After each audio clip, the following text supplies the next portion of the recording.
And ladies and gentlemen, welcome to another exciting Australian Indian Radio's daily live Facebook update. Hi ladies and gentlemen, before I go into this show, we have some very important announcements to be made today. As I know, if there have been some functions planned for the weekend, you might have to rethink of that. We will bring to you the latest with our premier, the new announcements that have come about and the new laws effective as of now. And we will look at all of those in today's show because, it is very important that we keep up to date and plan and act accordingly. And it is very important that, we follow those rules and regulations that have just been put in place this morning. And it is a very important message out to the community. So please stay tuned as we bring to you all those updates. But right now, looking at the weather for the rest of Saturday, maximum of 23 today, possible dust and haze and windy. Talk about windy. How windy was it last night? And chance of rain is 0%. Brisbane areas mostly sunny with dust haze during the morning and afternoon. Winds westerly 15 to 20 kilometers, increasing to 35 to 50 in the morning. Fire danger very high. So take extra precaution. Sun protection is recommended from now till about 2:30 p.m. UV index is predicted to reach 6, which is quite high. So even though it might not seem that way, but if you do go out, make sure you have the sun protection and that you are protected. Well, today is another very special day, and it is a very special day. Why is it a very special day? So, we will look at that now because it is Ganesh Chaturthi.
So yes, we need to start with Ganapati's name because he is the remover of all obstacles. But Ganesh Chaturthi, let's take a very quick look at why and how it is celebrated. This Ganesh Chaturthi, do a Sampurna Ganesh Chaturthi puja at home for the god of wisdom, prosperity and good fortune. With the Sampurna Ganesh Chaturthi puja pack, you can do the puja from anywhere in the world. You can order the pack online at www.pureprayer.com. This booklet, in 5 Indian languages and English, will guide you step by step to perform the puja. This CD both instructs and helps you recite the mantras during the puja. The 25 puja items in the pack are numbered so that you get everything right. This puja has been compiled under the guidance of Purohits and scholars in accordance to the Skanda Purana. Clean the puja space before you start.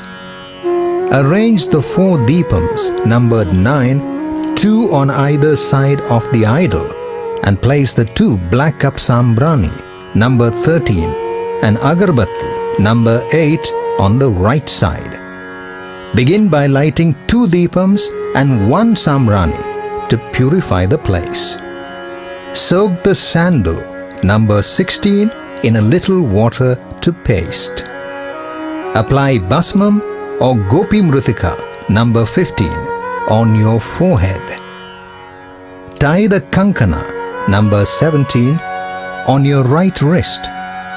Arrange all other materials and place the eco-friendly Ganesha idol on the pedestal number 18.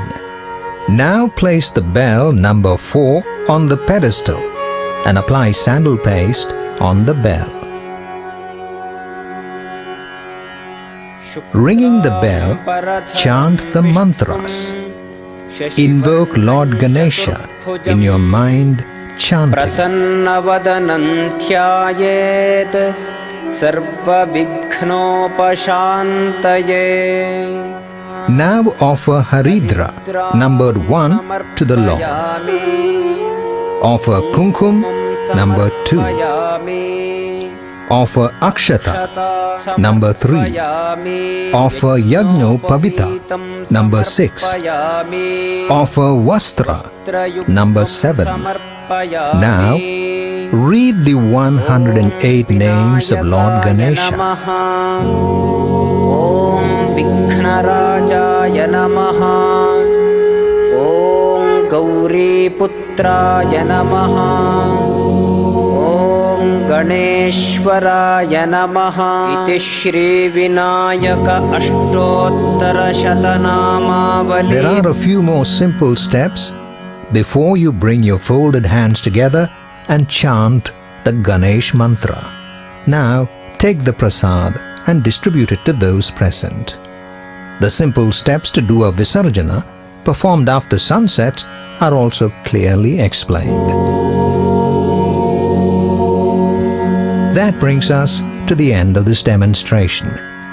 To buy the Sampurna Ganesh Chaturthi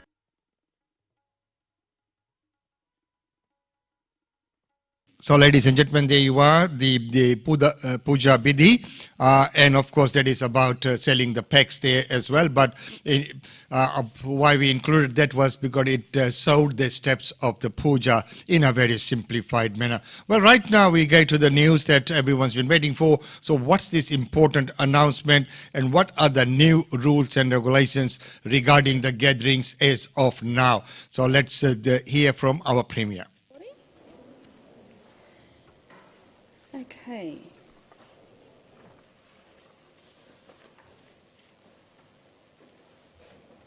All right, well today we have some really important messages for Queenslanders, especially people living in the southeast. So, as we know, we had the confirmed positive case at the Youth Detention Centre, and we immediately set about putting our plans in place to ensure that we did comprehensive testing. That testing has now produced more positive results. That means that we now have 6 additional positive cases relating to the cluster at the Youth Detention Centre. In addition, we have 3 extra positives from crew members on ships. We are not worried about the crew members on the ships because they are being taken care of and they are no concern to us. We are concerned about the now total of 7 positive cases linked to the youth detention cluster. We are concerned about this cluster because people have been out and about in the community. So today I'm asking people in these local government regions to listen very carefully to Dr Young because we are going to be giving some very important messages. The first message we'll be giving people is that effective immediately, gatherings in your home will be reduced to 10 people. Gatherings outside, for example in parks, will be limited to 10 people. And that includes people living in the areas of Brisbane, Ipswich, Logan, Scenic Rim, Lockyer Valley, Moreton Bay, and Redlands. To everyone else outside Queensland, we will be limiting those home gatherings to 30 people and to 30 people in outside areas such as parks. What we are concerned about is that these people have been out and about in the community. So what we also need Queenslanders to realise, especially in South East Queensland, is that if you have any symptoms whatsoever, we need you to get tested now. We'll be standing up additional fever clinics in SEQ. They will be on a website, and we encourage you, if you are sick, if you have any symptoms, to get tested. This is a very important time, especially over the next couple of days. And of course, we do expect there could be even more cases linked to this cluster. But we will not know those until the further results come in. I want to assure everyone that we have been planning for this, and we have all of our management systems in place. The processes that are being deployed at the Brisbane Youth Detention Centre are first class. I am absolutely confident with Bob G's experience that he is managing the centre, the staff and the children are being well looked after at the centre. I don't want anyone to be concerned about that. To the people who have now received a positive result, we wish you all the very best, and we'll be making sure that we look after you and your families. But now my job is to look after all of Queensland and the South East Queensland, and that means we need to limit those gatherings. The other measures we're putting in place today as well is that aged care homes will also in those regions go into a lockdown. They were contacted overnight, and that is immediately taking effect immediately, and Dr Young will talk about that in more details.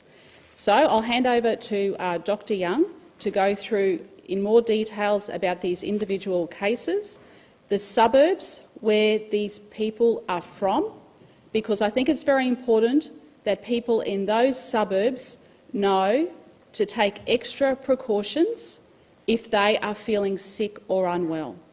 So we'll get through this together. I'm very confident we will.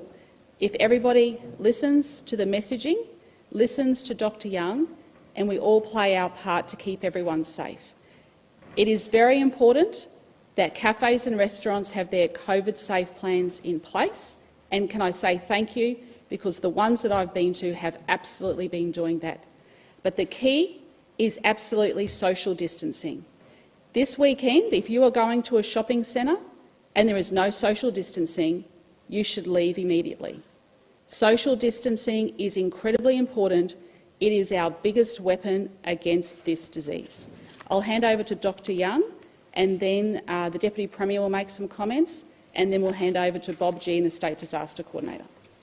Thanks, Dr Young.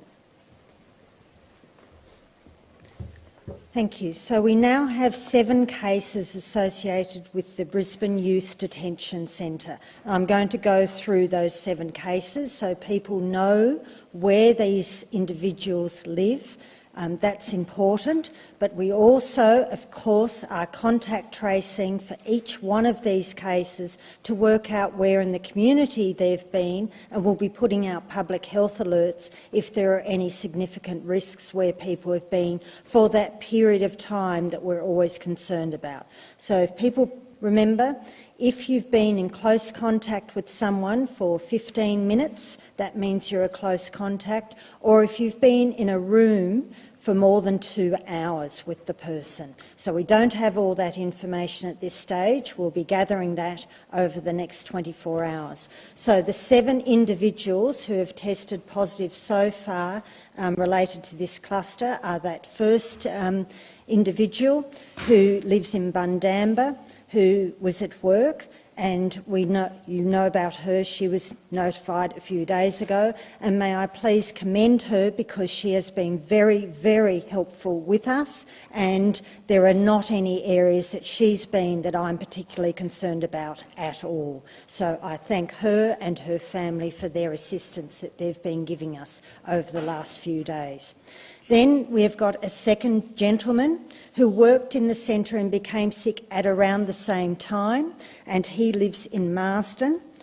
A third gentleman who works in the centre and also does some work for QBuild and has been doing work at the Springwood School, who's been working through contact tracing there and will be working with the school as to whether or not they'll be able to open on Monday. He lives in Carindale. His wife, his partner, has already tested positive as well. So she is our 7th case. Then we have another gentleman who works in the centre who lives in North Ipswich, who also works in a disability accommodation service, so we're working through with that service what that means. Then we have a relative of that gentleman who was in the Ipswich Hospital. So I'll be talking about the Ipswich Hospital a bit more in a moment. So we're doing contact tracing there. That's our 5th case. Then the 6th case is another female worker at the Brisbane Detention Youth Centre who lives in Forest Lake. So there are 7 cases at the moment that we've confirmed positive related to the Brisbane Detention Youth Centre.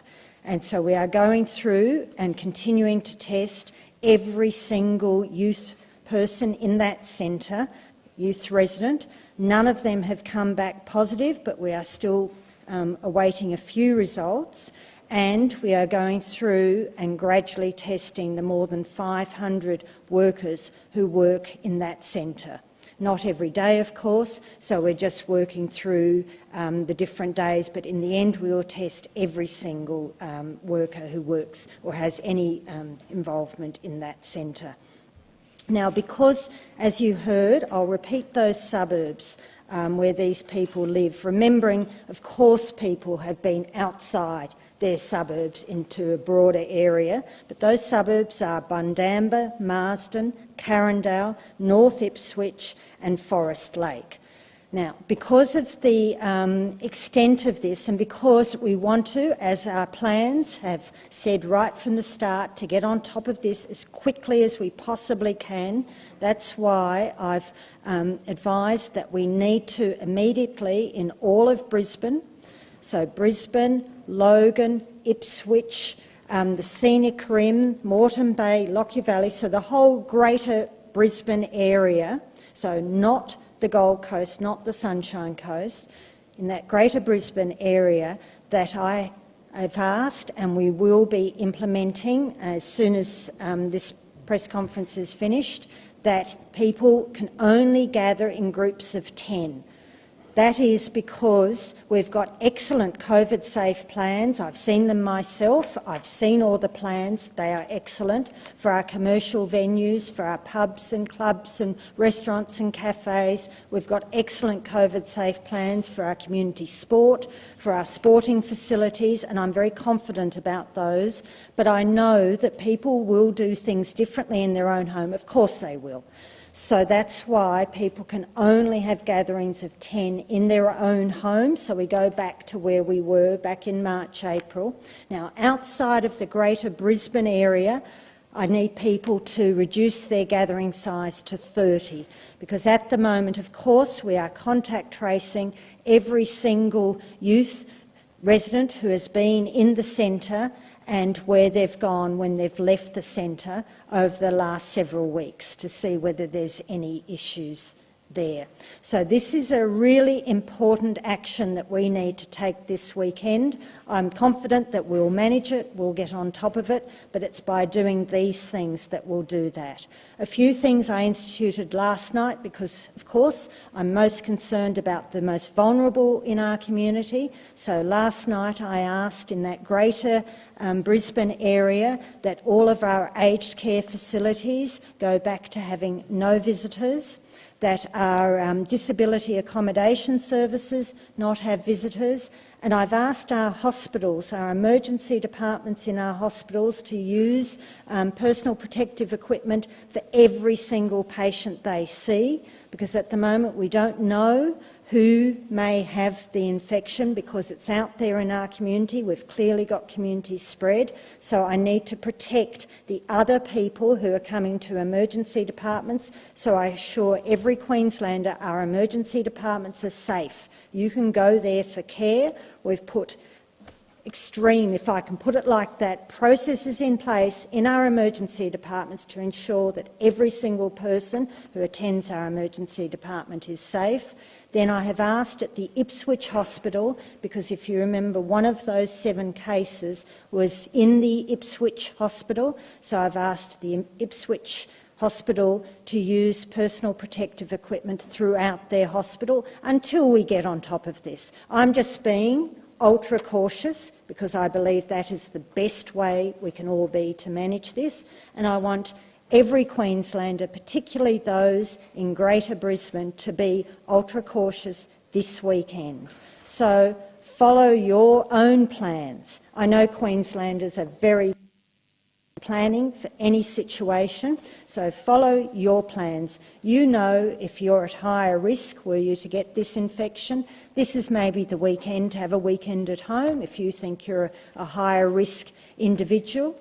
And for those people who are out and about, by all means, out and about, but maintain social distancing. That is really important. Everyone knows about the 1.5 metres. If you maintain 1.5 metres from someone who's clearly not coughing, sneezing or sick, that is plenty of room so that you are very, very, very unlikely to get infected. Wash your hands regularly, because we know people can cough on surfaces, pick it up, touch their face. So do those 2 things.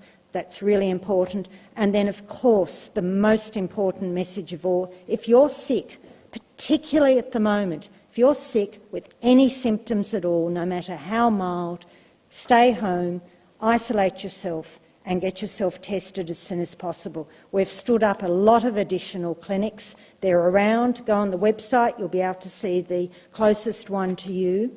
So get yourself tested, stay home, isolate yourself. That's absolutely critical. And if we do all those things, we'll manage all this as we've managed it before. I've no concerns there. So just all take those messages. If you're sick, stay home, get tested, and if you're out and about, maintain social distancing at all times. Thank you.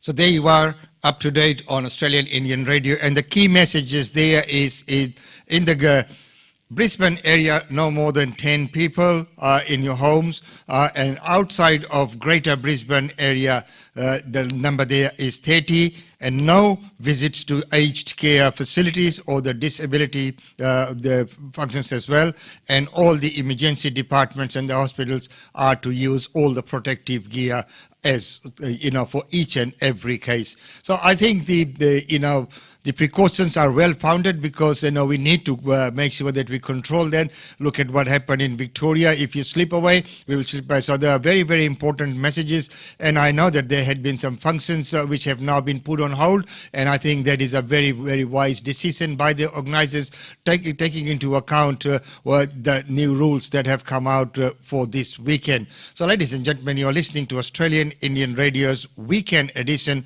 and right now on this matter, and a slightly different matter, on aged care, let's hear from our PM. Shouldn't the aged care minister be sacked for incompetence after his appearance before the Senate this morning?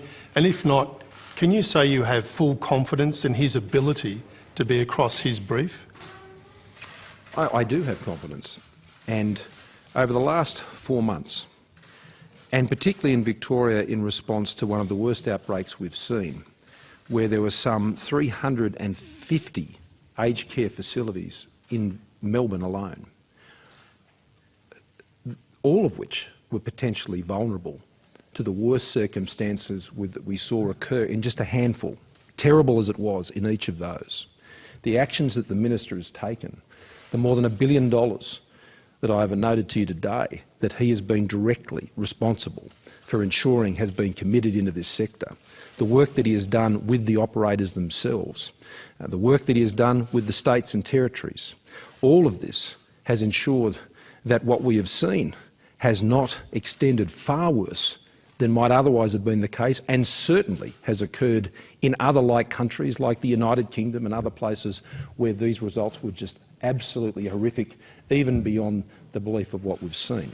So, look, this is a very demanding environment in which to be working, Mark. I'm sure you'd agree with that. People are working 24/7 on these issues, and on occasion, and as important as these figures are, 258 people have passed away. I mean, they are tragic stories for every single one of those families. And I know that those issues are not far from the Minister's mind on a minute-by-minute basis. But look, what's necessary is the actions that he has taken. And I'm sure the Minister regrets not being able to call those figures to mind. On occasion, I can't call every figure to mind, but what I can do, and what I know he does, is keeps the importance of addressing the needs of every single one of those families each and every day. So I think it's important to play the issue, not the man here, in this particular case, and I know Minister Colbeck will get right back about his job. And of course, we should always be focusing on the issue and not the man, and that is very, well said. Now, on the other matter, he did comment on the border closures as well, but of course we know of the, that was after that meeting, but we've had some more developments in the case there as well. So this is what he had to say on the Queensland border closures. I welcome the decision by the Queensland Government made as we went into this meeting and overnight, which has eased the restrictions for accessing health services from people who are coming out of hotspots, and also expanding the border zones in additional postcode areas. These are matters that have been raised, and I think is evidence of the working relationship that is there to deal with the practical issues on the ground of borders being put in place. Equally, New South Wales and Victoria have been able to come to agreements assisted by the Commonwealth, particularly in relation to the movement of agricultural workers, and as issues are being raised, particularly for access to medical services, then they are also being addressed. We also agreed today that in a fortnight's time we'll be coming back from agricultural ministers an agricultural workers code along similar lines to the freight code that we agreed 2 weeks ago, which just deals with the practical issues of how those in the agricultural workforce are managing their activities across these borders where they are in place. We also agreed the medical expert panel, the AHPPC, we're referring to them, again, the issue of identifying what a hotspot is. Because when you have restrictions that are being placed on people's movement in the country based on what is and what is not a hotspot, there needs to be a clear medical and scientific definition of what that is. These decisions cannot be made on an arbitrary basis. I'm not suggesting they are. I'm just saying, and it was agreed today, that we are going to ask once again, it's a very difficult topic, for us to get a clear definition of what constitutes a hotspot. And so people who are living in those areas will know when they're in one and when they're not, when they can go and access health services or where that might be a problem and they might have to have other arrangements. Borders, though, are no substitute for testing, tracing and outbreak containment. You can get outbreaks in states that have borders. Now, the case in New Zealand at the moment is still at a very modest level, but you can pretty much say they had fairly secure borders when it came to how they were dealing with the virus. Outbreaks can occur in states that have borders. Quarantine arrangements won't always be perfect. They are human processes and they can be subject to vulnerability. The issue is not just if quarantine doesn't hold, but what happens if quarantine doesn't hold? What happens next? How does the tracing capacity kick in? How do you maintain the testing regime? And today we reinforce the need for testing regimes to remain up to the mark. I think New South Wales had 32,000 tests yesterday. Victoria is running at about 20,000 tests. Other states are running at much less. And even where you have no cases, it's very important that you maintain a very substantial testing regime. Borders are no substitute for not having an adequate testing regime. I'm not suggesting any states and territories don't. I'm just reinforcing that that was agreed to be a key factor. and quite well said once again that it is very, very important that we maintain that. Well, coming ahead is, we have all the events that were going to take place, and some events that have been planned further down the track, and some are virtual ones. So that's coming up as well. And of course, coming up after this very short break is the live coverage of Graham Parrott's Multicultural Community Leaders Gathering, which hopefully, went well last night. I was present there. If it was for tonight, it would have been cancelled, but it did take place last night. So I'll bring to you some glimpses from there as well. But right now, let's take a very quick commercial break. Globenet reality 1989 से लेकर अब तक का विश्वसनीय और माननीय Brisbane का real estate agent है। उषा चंद्रा, जो कि ग्लोबनेट की डायरेक्टर है, अपने ग्राहकों को ईमानदार और एथिक सर्विसेज देती हैं। अगर आप ब्रिस्बेन की प्रॉपर्टी में पूंजी लगाना चाहते हैं और आप चाहते हैं कि आपकी प्रॉपर्टी को प्रोफेशनली मैनेज किया जाए, तो आप आज ही कांटेक्ट कीजिए उषा चंद्रा को।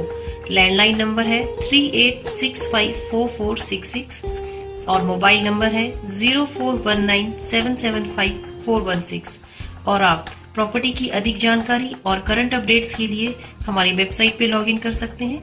हमारी वेबसाइट है www.globenetreality.com.au। ग्लोबनेट रियलिटी आपका अपना लोकल रियल एस्टेट एजेंट है। हमारा पता है ग्लोबनेट reality, shop number 5, 2281 Sandgate Road, Bundal, Queensland. Globenet Reality. Real estate is our world. And it definitely is their world.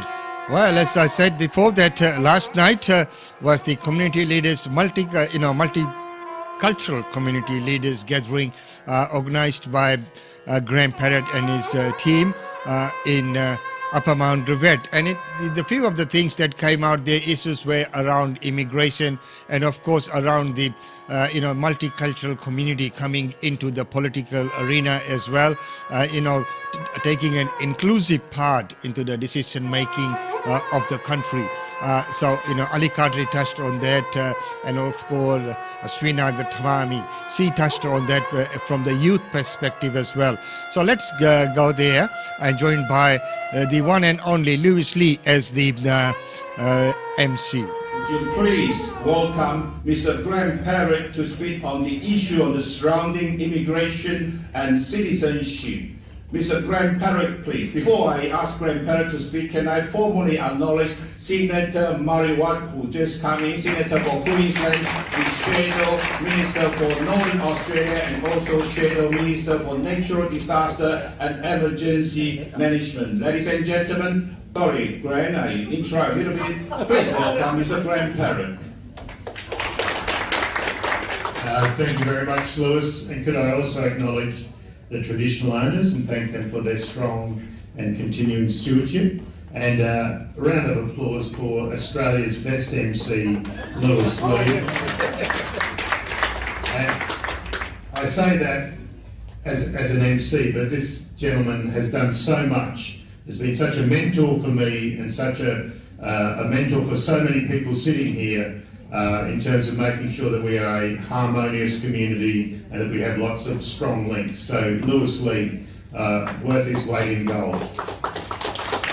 And could I also acknowledge my co-host, Murray Watt. When he was out of the room, I had all these great sledges ready for him, but now that he's here, it's a little bit awkward, so it's good to see you, Murray. And I know you've had a very big day today at the COVID inquiry, and I'll leave that for the news, but it was some pretty confronting evidence there today.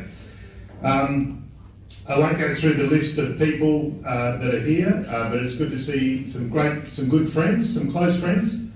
Not close, not 1.5 metres close, but appropriately close friends, and community leaders. So a few faces that I'm not as familiar with, but thank you for the chance to come along and catch up.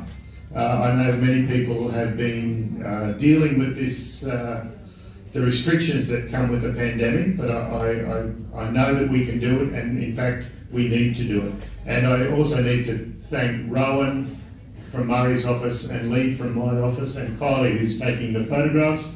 So if you don't want to be in a photograph, or you shouldn't be here, you should be somewhere else at work or something like that, just give Kylie a nod and she'll try to not put you in it. Now, as Lewis said, it's been a while. I've been a Member of Parliament for a while, and in fact, I think it's in a fortnight, the Liberal and National Party coalition will be starting their 8th year in office. So it is important tonight to just look back and say, all right, well, starting their 8th year in office, what have they achieved when it comes to immigration, citizenship and trade, which is something I'm particularly keen to talk about.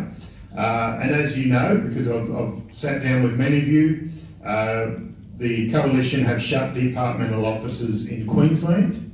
There's fewer staff and they've also closed offices overseas. What does that mean? It means a blowout in processing times, and obviously, as many of you would know, it causes lots of heartache and grief, and even worse, for numerous Queensland families. So many times I've sat in my office, immigration would probably be almost my number one issue, I guess, where people, and I've had to explain what it means when you shut down offices and get rid of staff. It results in unnecessary separation from the people they love for so many people. In terms of citizenship, the Coalition seems to be focused on keeping people out of Australia rather than bringing them here. Now, I say that pointedly because at the last budget night, I was listening closely, and if you look at the budget papers, the last time a budget was delivered in 2019, pretty much all of the growth that was to be delivered for Australia came from people like this room, from people coming from overseas. That's where the growth was to come from. Productivity had flatlined, but that's where most of the growth was come from. And as you've known, since late January, not a lot of people coming to Australia. Not a lot of people arriving out at Eagle Farm Airport. Murray and I have been out there, and you could use a 3-iron and not hit anyone. It's very scary and depressing. But what does it mean in terms of keeping people out of Australia? Well, we know that the processing times for citizenship have tripled. I can see a few people here that organise citizenship ceremonies on Australia Day and other days. You know that there's been fewer people available to actually become Australians. Lewis Lee, Surendra Prasad, there's other people that run citizenship ceremonies as part of community groups. We know that there's just not as many people to process. And now, remember, that is not due to security reasons, because these are people who want to become Australian citizens and they're here living amongst us. They are our friends. They do jobs for Australians. They pay taxes in Australia, but they can't become Australian citizens. Now, why is this so? Well, a gentleman from Queensland called Peter Dutton, he actually stuffed up a few changes in terms of legislation back in 2017, and that created a 12-month delay, and pretty much the understaffed department has never actually caught up. And so I did a community stall today with Mark Bailey in Graceville, had a bloke come and turn up and say, I'm ready. He's been keen since early July, but can't become an Australian citizen. And if we do want to talk about boats, and maybe I'll leave this for Murray to talk about, but after mentioning boats and Peter Dutton, because it reminds me of boats, and I've got 2 words for you, Ruby Princess. A boat that actually resulted in the deaths of 20 plus Australians and hundreds of infections and all the heartache that comes with that. Now we see the Liberal and National Party government also tried to sell off the visa processing system, something that I think has happened in the United Kingdom. And it was actually the Labor Party who stopped them, and we know that that would have been an absolute disaster. Maybe not for the friend of Mr Morrison who put in the bid, but for the rest of the Australians. And I think we know, the people that deal with immigration, that visa fees are, well, somewhat... So, ladies and gentlemen, as you can see that, it was mainly focused in and around, as I mentioned before, around immigration. Well, right now, let's hear from the second speaker from there. Sorry to have cut Graham's speech because I'm also mindful of the time. Senator Murray wants to speak about economy, social housing and impact to multicultural community. Senator Murray Watt, please.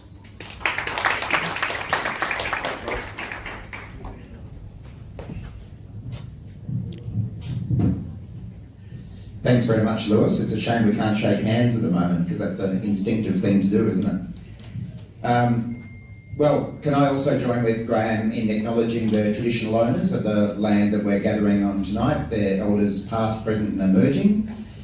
When Rowan from my office first came up with the idea of organising this function and we worked out that we should partner with Graham and his office, the first thing I said was, I bet Lewis Lee ends up being the MC, and he was, and he does a fantastic job, which is why we keep getting him to do it. So thank you, Lewis. I don't think you're going to be conducting an auction tonight, but if any of you have seen Lewis conduct an auction, that's something to see as well, maybe in the future.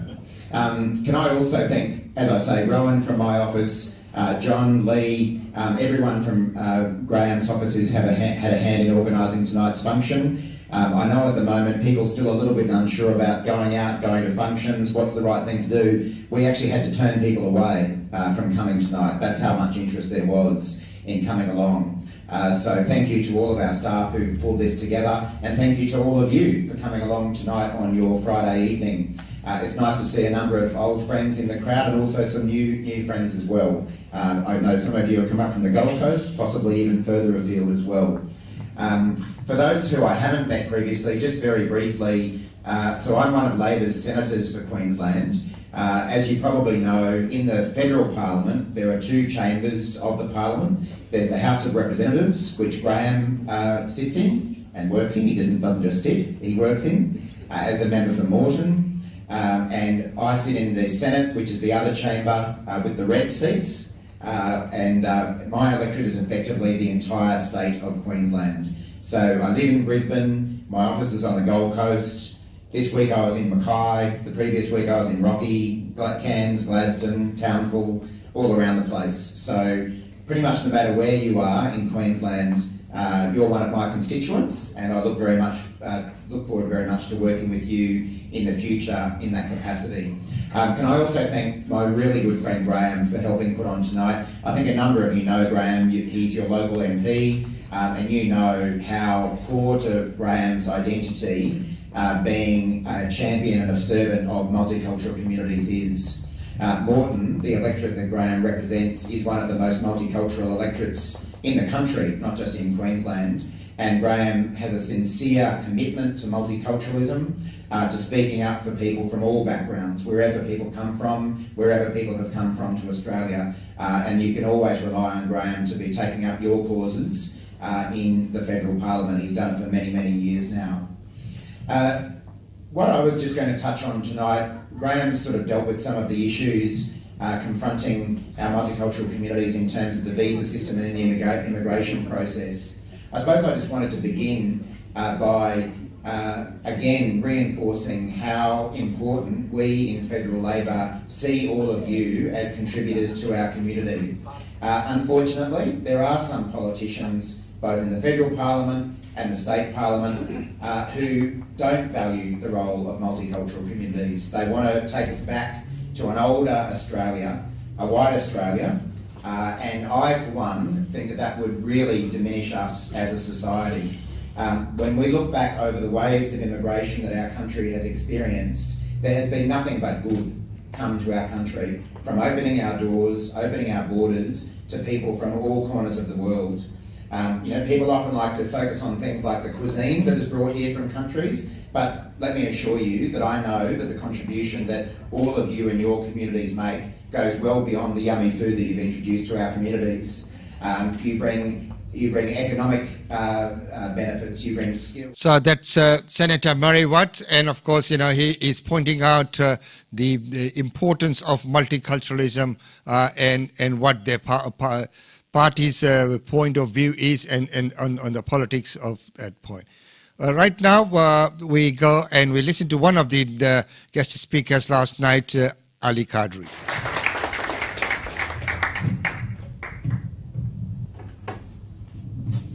Good evening, ladies and gentlemen. Assalamu alaikum. That's a greeting from my religion. Namaste. That's the greeting from the culture I come from. I see a lot of other cultures here as well. So I'll say Sat Sri Akal to you as well, sir. And good evening, ladies and gentlemen. And Mbula. Mbula, that's it. I've learned one. Bula. Okay, Bula. I've learned one more. Thank you very much. Before I begin, though, let me acknowledge the traditional owners of the land where we meet and pay my respects to the elders past and present. Let me also pay the respects to the community leaders and the elders who are present here. As it was mentioned, there are quite a few OAMs. You guys have done a great service and you all deserve that very much. So thank you very much for being part of this beautiful community and doing all the service you've been doing for so many years. What I'm going to speak about is participating in the political process. Now, I'm going to start by where I come from and my journey and why I believe this is so important for the country we live in. I was born in India, in western part of India, Gujarat, and I was born a minority. I'm of a Muslim faith in a very multicultural, diverse, multi-faith country of India. And I've seen that by not participating in the fabric of the country, minorities often tend to be left out of the decision-making process. And that happens, and the fabric of democracy then eventually gets decayed, and the countries then go decay. So I've seen that happen, unfortunately, in India. But when I came to Australia, I saw a country which is young. I saw a country which is made out of migrants. I saw a country which is willing and open and accepting. I saw a country which is there to provide opportunities to people. So that's the country I saw. That's the country I found myself in when I came to Australia. Obviously, it has given me tremendous opportunities in personal growth, in financial growth, in business growth, in every way, shape, and form. So I am truly living an Australian dream, and that's what I believe. Now, as somebody who's come from outside and received so much from this country, I think it's only fair if I give back to this country. It's only fair. And oftentimes than not, I find that while there are some barriers, while there are some issues we have to deal with in our structures, while we struggle in different areas to go where we want to go, but it's a two-way street. It has to start from us as well. I see oftentimes when I sit in migrant communities, they're more concerned, and I'll talk about Indians and Pakistanis who I hang around with quite often. They know more about what Narendra Modi or Prime Minister Imran Khan is doing, but they know very little about their councillor. Having said that, the decisions the councillor is making is going to have a bigger impact on their life than the decisions made by Narendra Modi or Imran Khan. But that's not the case. And that is because we have not truly been involved in the political process. And it's, as I said, it's a two-way street. Yes, there are some barriers, but it's up to us as well to go out and engage and integrate and be part of this community and country and give back to this country. Now, personally speaking, I've been on both sides. I've actually lobbied to the politicians from outside the political party, and now I have proudly joined the Labour Party, so I'm a member of the Labour Party. And that decision came because I believe that I'm ready to participate in the decision making of the country, which is going to have impact on my life and the life of my family. So that was Ali Qadri, and as he mentioned that he's joined the party now and that he is now willing, able and ready to contribute to the party. And right now, let's hear the final speaker for the night with a youth perspective, and the only female speaker, I must say. So firstly, I would like to just do an acknowledgement of country very quickly before I start. We acknowledge the traditional custodians of the land on which we live and work, and of the many different nations across the wider Brisbane South region. We pay our respects to the elders past, present and emerging as the holders of the memories, the traditions, the culture and the spiritual well-being of the Aboriginal and Torres Strait Islander peoples across the nation. We acknowledge any sorry business that may be affecting the communities as a whole. Thank you for coming along to the Multicultural Forum tonight. Thank you, Graham, Murray, Rowan and Lee for inviting me to speak today. Thank you, Lewis, for introducing me. Good evening. My name is Ashwini Gautami and I'm the convener of Multicultural Labour Queensland. We also have, as Lewis introduced him before, is Palani. Palani is our deputy convener and he is running in the seat of Maiwan. Tonight I'm going to share with you the Multicultural Labour's achievements and what we hope to achieve in the future. It is an honour to be here with you all today. You work as successful community leaders. Your work as successful community leaders is so important because you facilitate and enable people to act. Effective social action, community renewal and community development relies on leaders from all spheres and levels of the community.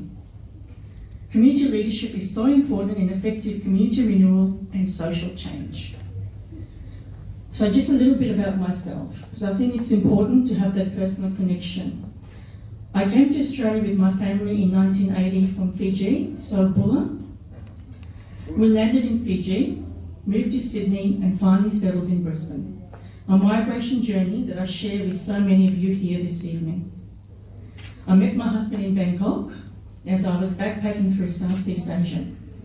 Hari is from Nepal. We have 3 daughters, one in high school and 2 in university. The languages spoken in our homes, like many of your homes, we speak multiple languages. So we speak English, Nepalese and Hindi. We also hear a lot of Japanese, because our 2 daughters who live at home are obsessed with anime. My interest in the labour movement began in university, and I joined the Labour Party, the Australian Labour Party, because to put it simply, Labour values closely align with my worldview. For example, Labor's commitment to fairness at work and access to quality education is intertwined with my work as a public school educator and workplace union representative. Labor has always aimed to, and in the words of former Prime Minister Gough Whitlam, who I admire greatly, to promote equality, to involve the people of Australia in the decision-making processes of our land, and to liberate the talents and uplift the horizons of the Australian people.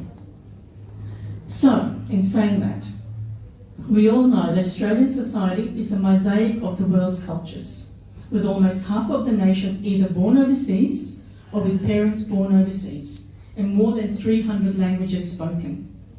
As Gough said, the people of Australia. But you wouldn't get that impression watching our parliaments. Multiculturalism as a policy emerged in the 1970s. Surveys and cohesion indicate that for the most part, Australians are comfortable with the concept of multiculturalism. Yet such acceptance of multiculturalism is accompanied by civil debate, as we all know, that can sometimes be of concern. So Multicultural Labour was established in 2016 as a labour association. At the 2018 State Conference, Multicultural Labour moved from being a labour association to a labour equity group.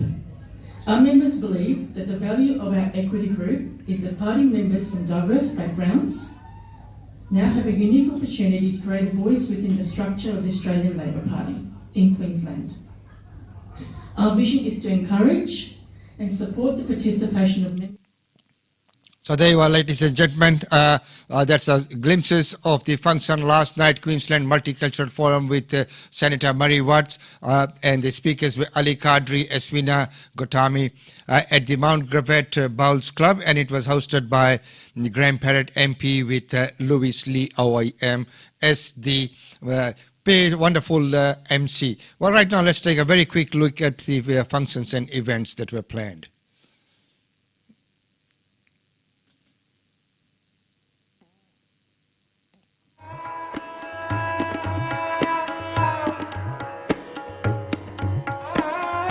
Queensland Multicultural Cup and of course BSK putting for that.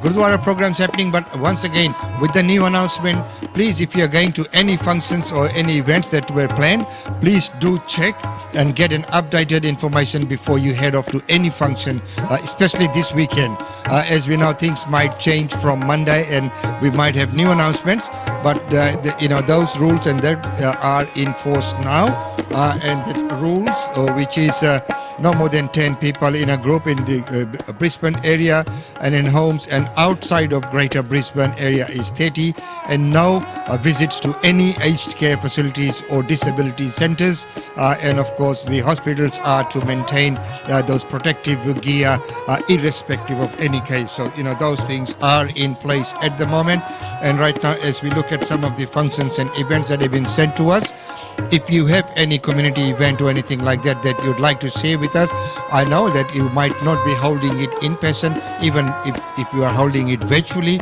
you're quite welcome to send that information to us, and we will bring that to you. of course, we know that every day at 10 a.m. we have this daily live update, and there's so much to update on at this point in time because of the rules and regulations that keep changing and the new notices that are being put out. So this is a service from Australian Indian Radio for the wider community that we will keep putting out these new ones.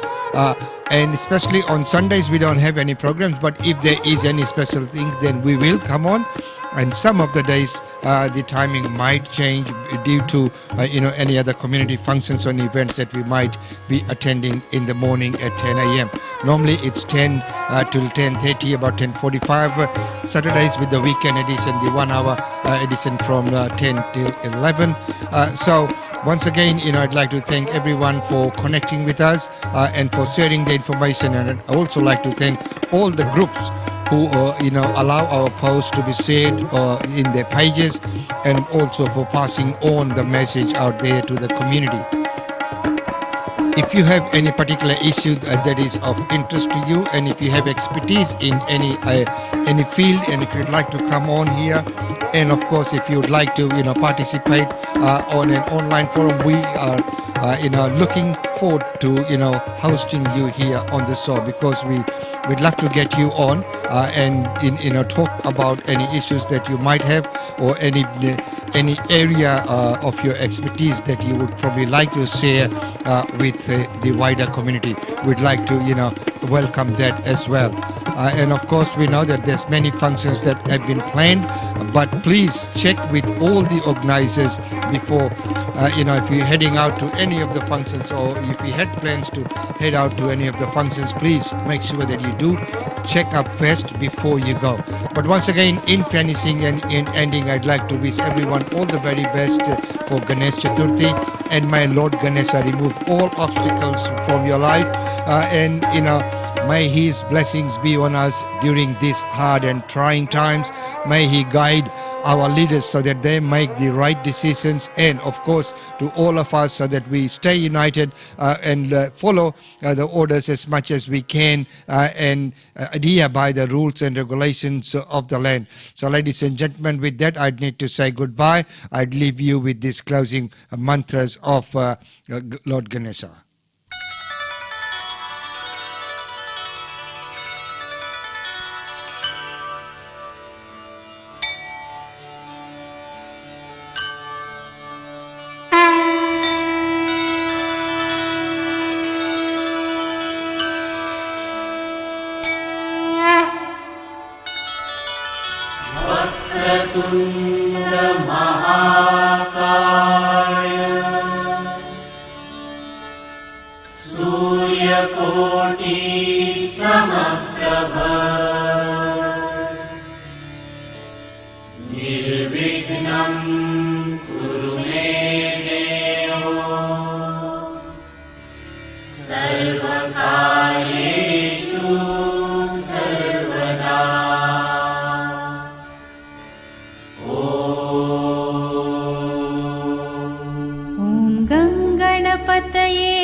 Giving